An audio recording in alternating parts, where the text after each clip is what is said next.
അമ്മ അമ്മ എന്താടി? എനിക്കൊരു കാര്യം പറയാനുണ്ട്. പറഞ്ഞ അമ്മ എന്നോട് ദേഷ്യപ്പെടുവോ? സത്യം പറ, നീ വല്ല കുരുത്തക്കേട് ഒപ്പിച്ചോ? കുരുത്തക്കേടൊന്നും അല്ല അമ്മേ, അതൊന്നും അല്ല. പിന്നെ ഞാൻ ചില വിഷയങ്ങൾക്ക് വീക്കാ. അതെ, ചില വിഷയത്തിന് മാത്രമല്ല, നീ എല്ലാ വിഷയത്തിലും വീക്കാ. അതെങ്ങനെയാ? പഠിക്കാൻ തന്നെയാണോ സ്കൂളിലോട്ട് പോകുന്നേ? എന്നെ കൊണ്ടൊന്നും പറയിപ്പിക്കരുത്. അമ്മേ, ഞാനൊന്ന് പറയട്ടെ. പറയാൻ എനിക്ക് ചില വിഷയങ്ങൾക്ക് ട്യൂഷന് പോയാൽ കൊള്ളാന്നുണ്ട്. ട്യൂഷനാ? ഇനി അതിന്റെ കൂടെ കുറവേ ഉള്ളൂ. പണ്ട് നിന്നെ ട്യൂഷന് വിട്ടാണ് നാണക്കേടെ ഇതുവരെ മാറിയിട്ടില്ല. അവളുടെ ഒരു ട്യൂഷൻ. എന്റെ കാശില്ല. ഞാനെങ്ങാനും ട്യൂഷന് പോകാതെ 10ാം ക്ലാസ്സിൽ തോറ്റു പോയാ അതിന്റെ പൂർണ്ണ ഉത്തരവാദിത്തം അമ്മയ്ക്കായിരിക്കും, അമ്മയ്ക്ക് മാത്രമായിരിക്കും. അയ്യോ, എന്റെ പൊന്നുമോൾക്ക് എളുപ്പമായല്ലോ.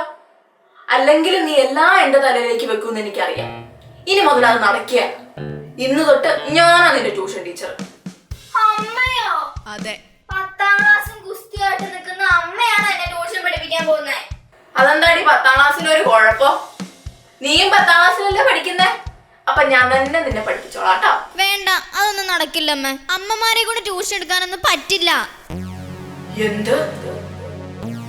നിനക്കറിയോ, പ്രപഞ്ചത്തിലെ ഏറ്റവും വലിയ പോരാളി അമ്മയാണ്. അത് നീ മറക്കണ്ട. അമ്മ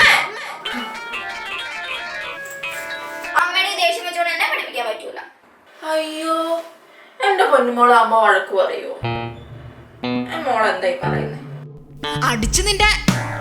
ഞാൻ പറയുന്നത് നീ അങ്ങോട്ട് കേട്ടാ മതി, മനസ്സിലായോ? എന്താ സരസു, അമ്മയും മോളും കൂടി ഒരു ഒച്ചപ്പാട്? അത് പിന്നെ ഞങ്ങളിങ്ങനെ ഓരോന്ന്.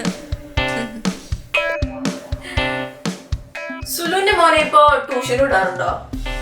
പിന്നെ ട്യൂഷൻ വിടാതിരിക്കാൻ പറ്റുമോ? അവൻ എല്ലാ വിഷയത്തിനും രാത്രി വരെ ട്യൂഷൻ ഉണ്ട്. അതുകൊണ്ടല്ലേ അവൻ നന്നായിട്ട് പഠിക്കുന്നേ. അല്ല, ഞാൻ പലതവണ ചോദിക്കണമെന്ന് വിചാരിച്ചതാ, ഇവിടെ എന്താ നിങ്ങൾ ട്യൂഷന് വിടാത്തെ? ഞങ്ങൾ വിടാത്തോണ്ടാണോ സുലു? ഇവിടെ പോകണ്ടേ? ഇപ്പോഴും കൂടി ട്യൂഷന് പോടീന്ന് പറഞ്ഞ ഒച്ച ഇട്ടേ ഉള്ളൂ. ആണോ? ആന്നേ, നമുക്ക് പൈസ ഉണ്ടാക്കി കൊടുത്ത് പോവാൻ പറയാനല്ലേ പറ്റുള്ളൂ. ഉന്തി തള്ളി വിടാൻ പറ്റുമോ?